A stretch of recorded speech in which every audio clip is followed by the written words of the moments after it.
చిన్నపిల్లలకి ఆట అనేది లేకున్న పరిస్థితిలో అది చూస్తే నాకు చాలా బాధ అనిపించింది. ఎందుకంటే మా ప్లేస్లో చదివిన వాళ్ళైనా చదువు లేకున్న ఆస్తి ఉన్నవాళ్ళు కానీ లేకున్న వాళ్ళు అందరూ కూడా బడికి వెళ్తారు. ఎవరు కూడా ఇంటిలో ఉంటారు. ఏ పిల్లలైనా అందరూ బడికి వెళ్ళేది. అక్కడి నుంచి అది చూసుకొని ఇక్కడ వచ్చి చూసుకుంటే చాలా మంది పిల్లలు బడికి వెళ్ళకుండా ఉండి తిరిగితే నాకు చాలా బాధ అనిపించింది. నేను ఈ ఉద్యమాన్ని దానికోసమే పిల్లల గురించి మహిళల గురించి స్టార్ట్ చేశాను. అప్పుడు స్టూడెంట్గా ఉన్నప్పుడు పిల్లల కోసం ఒక స్కూల్ స్టార్ట్ చేశాను అంబర్పేటలో. తర్వాత మహిళల గురించి కూడా స్టార్ట్ చేయడం జరిగింది. అంటే డొమెస్టిక్ వర్కర్స్కి నేను కాలేజీలో జాయిన్ అయిన తర్వాత నాకు అన్ని ఫీల్డ్లో చేయడానికి వీలు లేకుండేది. నేను డొమెస్టిక్ వర్కర్స్ మీద పనిచేస్తామని నేను రీసెర్చ్ చేసేటప్పుడు వర్కర్స్ ఉన్నారు, మీరందరూ మీ ఒక్కొక్క లైన్ ఎక్కి మీరు పైకి వెళ్ళిపోతారు, మీరు చదువుకున్నారు, మీ భవిష్యత్తు మంచిగా చేసుకుంటారు, మా గురించి మీరందరూ మా మీద చదువుకొని వెళ్ళిపోతారన్నారు. నేను అప్పుడు చెప్పాను కాదండి, మీ గురించి నేను నా జీవితంలో ఎంతవరకు చేయొచ్చు అంతవరకు చేస్తామని అప్పుడు హామీ ఇచ్చాను. సో అప్పటి నుంచి నేను ఈ ఉద్యమం స్టార్ట్ చేశాను.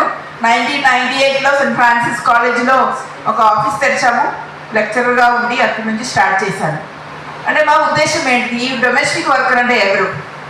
వాళ్ళందరూ కూడా పేద ప్రజలు, అసలు SC ST BC minority community నుంచి వచ్చిన మహిళలు, ఊర్లో ఆస్తి లేదు, వలస కార్మికులు, ఊర్లో ఎన్నో సంవత్సరాలు అగ్రికల్చరల్ వర్క్గా పనిచేసి ఉండొచ్చు, అక్కడే పని లేక జీవితోపాధి లేక సిటీకి వచ్చారు.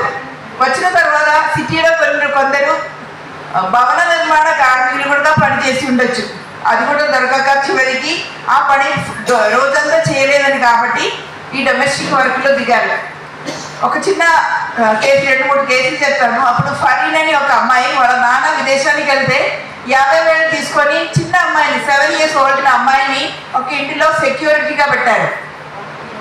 కానీ అక్కడ పని చేసినప్పుడు ఆ అమ్మాయితో అన్ని పనులు చేయించారు. పని చేసుకున్నప్పుడు పాలు కింద పడిపోయిందంట, తీసి కింద పడినప్పుడు అప్పుడు వాళ్ళు ఏమో తీసుకొని తల మీద కొడితే ఆ అమ్మాయి కింద పడిపోయి చనిపోయింది చాలా రక్తంగా. అంటే ఫరీన్ అని అమ్మాయి. మళ్ళీ మేము వాళ్ళ ఇంటికి వెళ్తే నువ్వెవరు అడగడానికి, వెళ్ళిపోయి ఇక్కడి నుంచి ఇక్కడ రాకూడదని చెప్తే మళ్ళీ మేము చైల్డ్ రైట్స్ గురించి పనిచేస్తున్న ఆర్గనైజేషన్స్ అందరు కూడా వచ్చి 3 రోజులు కలెక్టరేట్లో ధర్నా చేస్తే అప్పుడు అమ్మాయి బాడీ ఎక్స్యూమ్ చేస్తే మొత్తం బ్లడ్తో ఉండేది. ఇట్లా తీశారు, అంత ఎవరు అడగడానికి రాలేదు.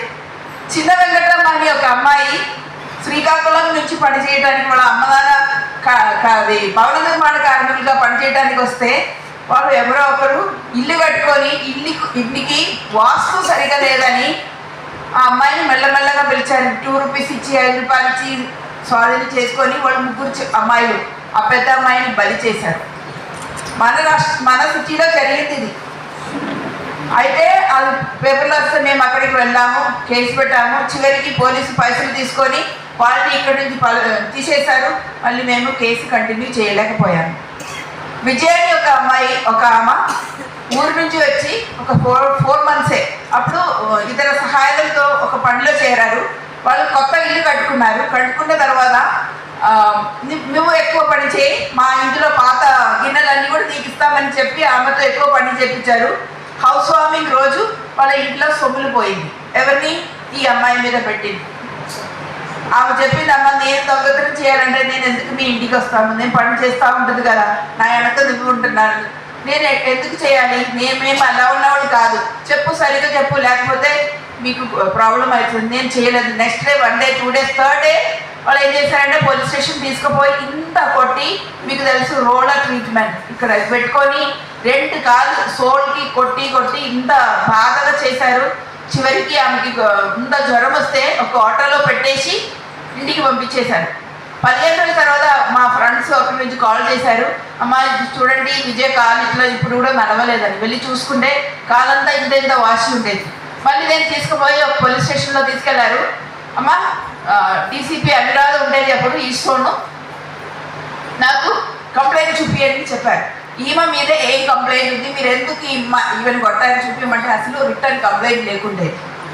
మళ్ళీ ఆమె తీసుకుపోయి హాస్పిటల్లో తీసుకుపోయి కాలు 2 ఆపరేషన్ చేయించి అవన్నీ సరిగా చేసి వాళ్ళ ఊరికి వచ్చి ఒక ప్రెస్ కాన్ఫరెన్స్ పెట్టాను.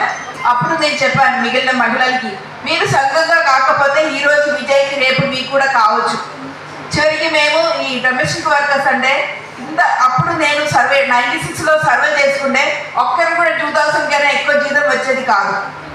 వీళ్ళందరూ ఎవరు ఎస్సీ ఎస్టీ బీసీ వాళ్ళు మనుషులు కాదా? మన రాజ్యాంగం మనకి హక్కులు ఇచ్చారు. నిన్న ఒక మీటింగ్ జరిగింది, అక్కడ కూడా చెప్పారు 91% ఆఫ్ దిస్ వర్కర్స్ ఎవరు? కులం, మతం, పార్టీ, దీనివల్ల మనిషిని ముక్కలుగా చేసి వాళ్ళని మనిషిగా లేకుండా మనం చేస్తున్నారు. వాళ్ళు పని చేసేది ఎందుకు? వాళ్ళ జీవితాన్ని, జీవనోపాధి కోసం, వాళ్ళ పిల్లల్ని చదివించడానికి, బువ్వ కోసం, దీనికోసం పని చేస్తున్నారు. కానీ డొమెస్టిక్ వర్కర్ అంటే చాలా చిన్న చూపు. అసలు ఒక్కరు కూడా ముందుకు వచ్చేది కాదు. నేను వర్కర్ అని చెప్పడానికి సాధ్యంగా లేదుకుండేది. ఎందుకంటే మేము మీ యూనియన్లో వస్తే మా పని పోతుందని భయం ఉండేది.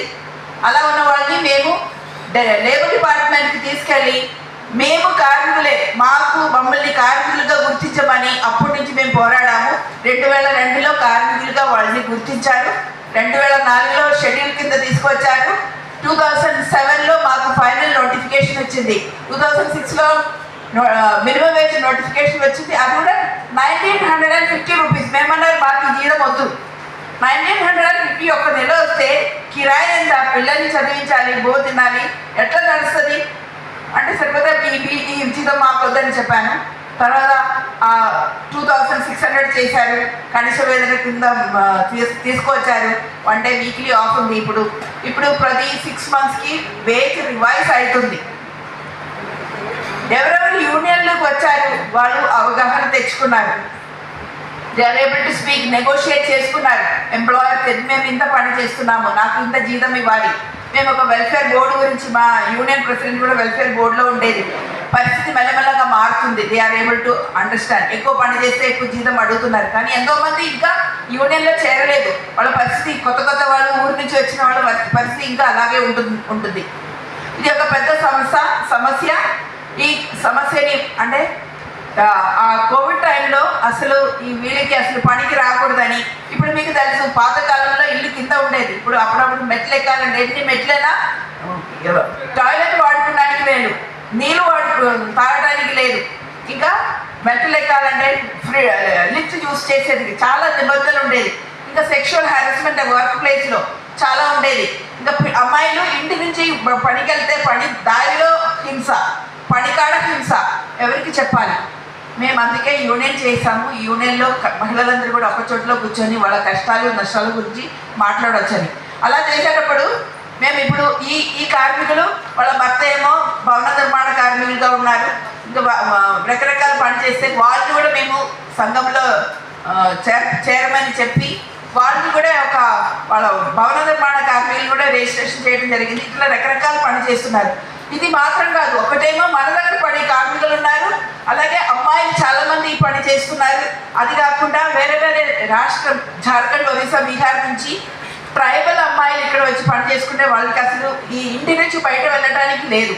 అదే పరిస్థితి మన మహిళలు మన దేశం నుంచి విదేశానికి వెళ్ళి పని చేసుకుంటే అక్కడ కూడా అదే పని చేస్తుంది. ఈ పనిని మేము ఎక్స్పాండింగ్ అవర్ సర్వీస్. ఇప్పుడు దేశవ్యాప్తంగా మాకు ఒక national platform for domestic workers అని ఉంటుంది. 2008లో ILO ఈ డొమెస్టిక్ వర్కర్స్ని ఒక చట్టం కింద తీసుకొచ్చాడు. తర్వాత 2010-11లో అంతర్జాతీయ కార్మిక సంఘం ఒక మీటింగ్ పెట్టడం జరిగింది. దానివల్ల ఒక కన్వెన్షన్ 189 డొమెస్టిక్ వర్కర్స్ కోసం తీసుకొచ్చాము. 2010లో గవర్నమెంట్ ఆఫ్ ఇండియా కూడా సపోర్ట్ చేయలేదు. మీకు తెలుసు ఎందుకు చేయలేదు. వాళ్ళ మన ఇంటిలో కిరణ్ కుమార్ సీఎంగా ఉన్నప్పుడు అప్పుడు 3600 ఉండేది మినిమం వేజెస్. కానీ ఆయన ఇచ్చేది అప్పుడు 3000 రూపీస్. అంటే ఒక సీఎం ఇంటిలో కూడా డొమెస్టిక్ వర్కర్కి సెక్యూరిటీ లేదు, ఆమెకి కనీస వేతనం ఇస్తలేదు, మామూలుగా అవగాహన లేదు.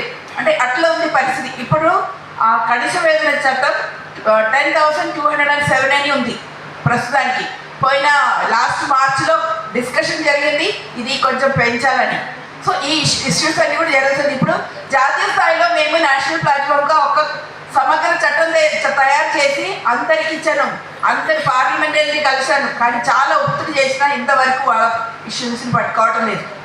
చివరికి మన జనవరి 29 సుప్రీంకోర్టు ఒక ఆర్డర్ ఇచ్చారు. ఎందుకంటే ఒక అమ్మాయిని ఇంటిలో బంద్ చేసుకొని వాళ్ళ ఇల్లు కాల్ చేసి వేరే చోటుకి వెళ్ళాలి. అమ్మాయిని ఒక్కదాన్ని అక్కడ పెట్టి ఛత్తీస్గఢ్ నుంచి వచ్చిన అమ్మాయిని అయితే ఒక Ajay Malik versus state of Chhattisgarh అని ఒక కేసు ఉంది. అది కూడా I think I had shared in the group. అలా తాళం పక్క ఇంటిలో ఇచ్చేసి వెళ్ళారు. ఆమె కేసు ఇప్పుడు నడుస్తుంది కాబట్టి ఆ కేసు తీసుకొని సుప్రీంకోర్టు చాలా లోతుగా స్టడీ చేశారు. యాక్చువల్లీ 3 times 0 hourలో మా కండిషన్ సమగ్ర చట్టం రిప్రజెంట్ చేసింది, కానీ ఎవరు కూడా తీసుకోలేదు. సో ఆ సుప్రీంకోర్టు ఆర్డర్ ఇప్పుడు ఏముందంటే లేబర్ డిపార్ట్మెంట్కి బాధ్యత ఇచ్చారు. మీరు women and child welfare social justice డిపార్ట్మెంట్తో కలిసి 6 months లోపల స్టడీ చేసుకొని రిపోర్ట్ పెట్టమన్నారు. లాస్ట్ మంత్ 3 days నేను ఢిల్లీలో తిరిగాను. ఈ డిపార్ట్మెంట్ ముగ్గురిని కలవడానికి అసలు అపాయింట్మెంటే ఇస్తలేదు. ఏ ప్రభుత్వం ఇది? ప్రభుత్వం ఎవరి కోసం? ఈ ప్రభుత్వాన్ని ట్యాక్స్ కట్టేవాడు ఎవరు? వాళ్ళ గురించి ఆలోచించేవాడు ఎవరు? మనం ఇప్పుడే రాజ్యాంగం చదవాలి, కానీ రాజ్యాంగం ఉన్నా కానీ ఈ రాజ్యాంగం మీద అవగాహన మన వాళ్ళకు ఉందా లేదని నాకు తెలియదు. కానీ ఇప్పుడు నేషనల్ లెవెల్లో అది జరగలేదు కాబట్టి మేము స్టేట్ లెవెల్లో ఒక చట్టం చేయడానికి స్టార్ట్ చేశాను. ఆ చట్టాన్ని ఇప్పుడు ఐ హ్యావ్ సెంటెడ్ డ్రాఫ్ట్ చాలా మందికి పంపించాను. ఈ వారంలో లేకపోతే నెక్స్ట్ వీక్లో ఒక కన్సల్టేషన్ పెట్టాలని అనుకుంటున్నాము. నెక్స్ట్ June 16 లోపల్లో వాళ్ళకి ఒక స్టేట్ లెవెల్ అయినా ఒక చట్టం వచ్చినట్టు